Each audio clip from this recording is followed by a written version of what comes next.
Yes.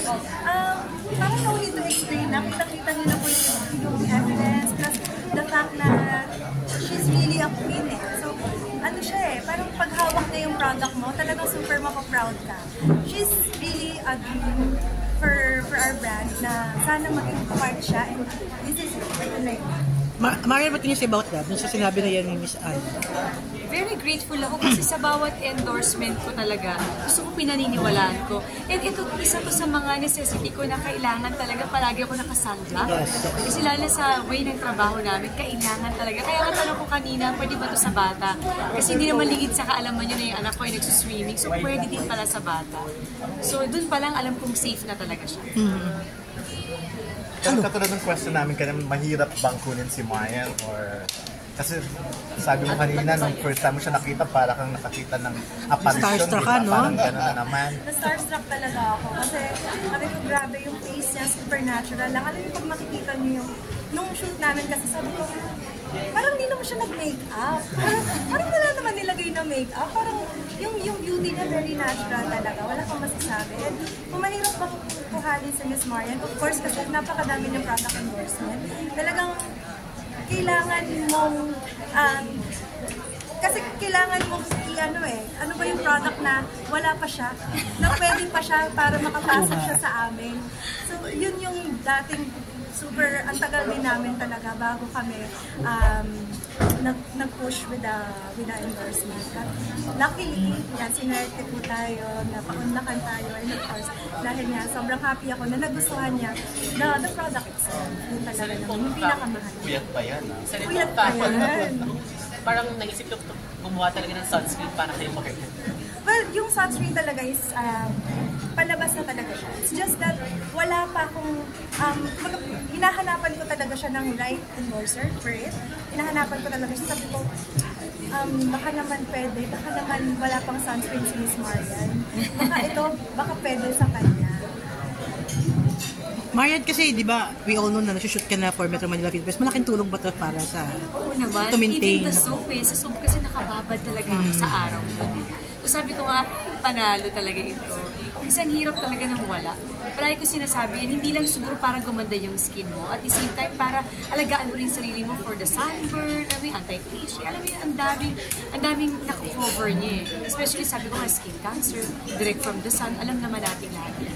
So hindi lang basta beauty, pati health tayo. Yes. Yun nga, very choosy ka kasi pagdating sa product na in-endorse mo. So, nung nilapit sa'yo ni Miss Anna yung product, parang dati nag-investiga ka ba? Or... Oo naman, di ba palagi naman ako ganun. So pinadali na yung product, tinignan ko. Parang sabi ko, ang ganda, hindi greasy. Kasi di ba tayo, gusto natin very light lang. Pag pinapahid, pag pinahid mo, walang naiiwang white na parang lalabas ka, mukha kang mumu minsan sa sunblock, di ba? Ito talaga very light, ang galing ipahid, very smooth siya. So parang sabi ko, ang ganda. Sabi ko, gusto ko gawin yan. And para ipagamit mo kay Zia, di ba? O tsaka para ipagamit ko sa inyo. Kasi ang hirap minsan nagsasalita na walang pruweba. At least kayo, para for you to try everything na parang tingnan nyo muna sa skin nyo kung okay. Ina-try nyo naman kanina. Lahat naman guys sabi, ay, Nagulat sila. Nagulat sila. Marian, napanood ko kasi yung ano mo sa TV Patrol, kasama mo si Dong, and you're very excited with your Metro Manila Film Fest entry. Kamusta na yung shoot and everything? Last 2 shooting days na lang kami and we're done. Ikaw, kamusta naman? Ito buhay pa naman po sa araw-araw po namin shooting. Kamusta ang katrabaho si Direct May? Ay, sobrang nakakagawa kasi alam mo yung the way siya mag-direct, yung totoo na, alam mo yun, parang, paano ko ba i-explain? Masarap siya katrabaho eh. Sa lahat ng eksena, alam kong nandun siya to support yung mga co-actors niya. Kasi lahat talaga, from the moment na nandun ka, magsasalita ka, nandun siya sa pakiramdam kung anong dapat gawin. Tapos ang maganda sa kanya, binibigyan kanya ng pagkakataon na i-explore yung sarili mo dun sa eksena. How does it feel working again with Ding Dong in this movie? I'm looking forward every day talaga pag magkatrabaho kami. Sabi ko nga last shooting days na lang, sabi ko mamimiss kitang katrabaho kasi ang tagal namin hindi nagtrabaho eh. And trending agad, di ba? Pagkalabas side ng viewers, 7.2 million sa How do you think about that? Naku, sabi nga namin, ito talaga ang pelikulang paiiyakin natin kayo. Pero sinisigurado namin paglabas yun ng sinihan, iiyak kayo na masarap sa video. Marian, anong feeling no? Ang ganda kasi ng mga pelikulang kasaling ngayon sa Metro Manila Film Fest. With ATV, with with Miss Sharon. Ano nang feeling na ganun kahigpit ang labanan mo? Siguro hindi ko tinitignan na labanan. Nakakatuwa kasi bumabalik na yung mga ganitong klase ng pelikula na ang tanging hiling namin lahat ng itong sumali sa MMFF na sanang panoorin at ang pilikin ng mga kapwa natin itong pelikula natin. And anong feeling na one scene lang yung pinakita sabi, Best Actress agad yung... I'm sure nababasa mo naman sa Twitter yung reaction. Or... Basta ano ba yan? Ano ba? Hindi ko alam sabihin. Hindi ako nahiya. Basta ako ginawa ko yung best ko dito at naniniwala ako sa ganda ng pelikula. And definitely po kayo, you will support definitely movie niyo na. Ako may special screening. Yan na nga. Nakaready na pang black screening. Talaga? Magre-ready na ng tissue si Miss Anne. Ano? reaction ka raw ba dahil recently nagpa-interview si Hart about your renewed friendship. How do you feel?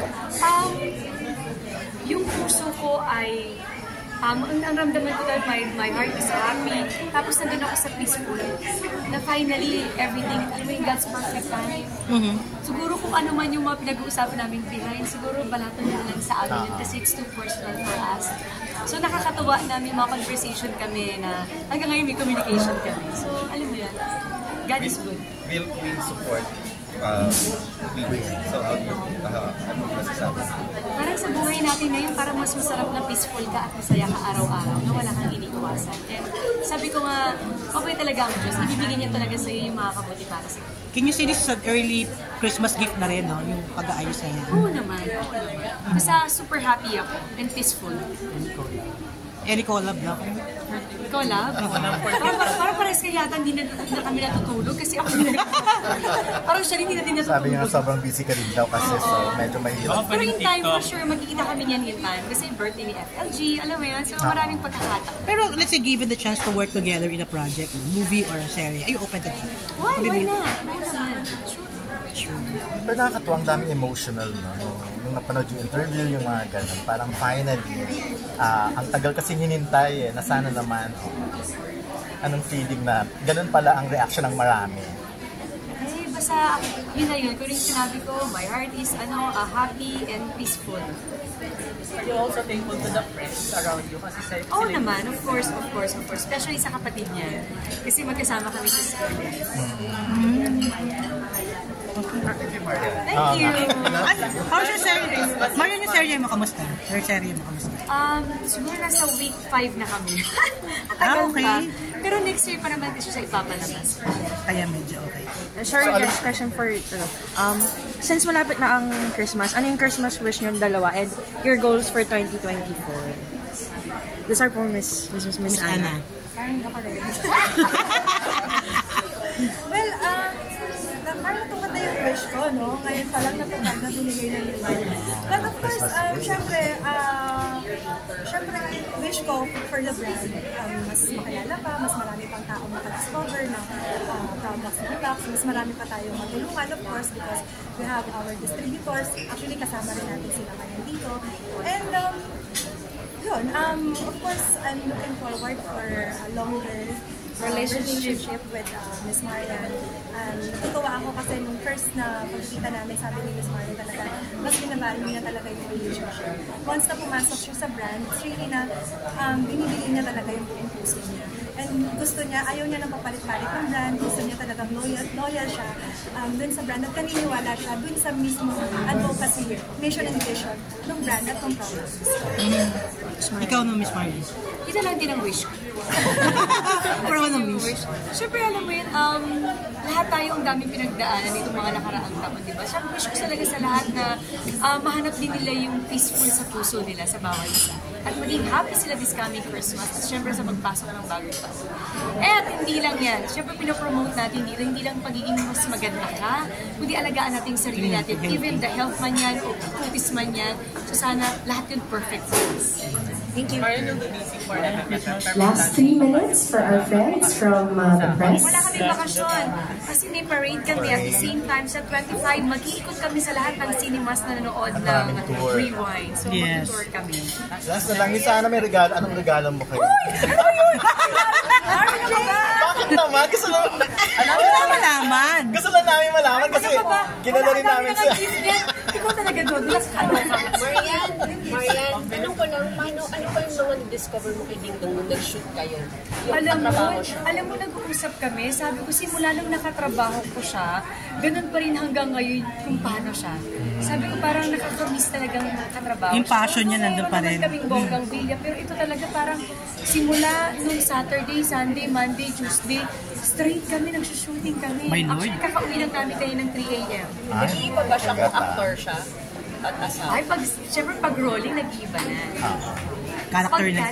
Anong nangyayari Nakaka-proud kasi ang galing. Sabi ko nga sa kanya, alam mo, magaling ka na, pero grabe, mas magaling ka talaga habang tumatagal, lalo kang gumagaling. So nakaka-proud na talaga yung ginagawa niyang trabaho ay love na love talaga niya.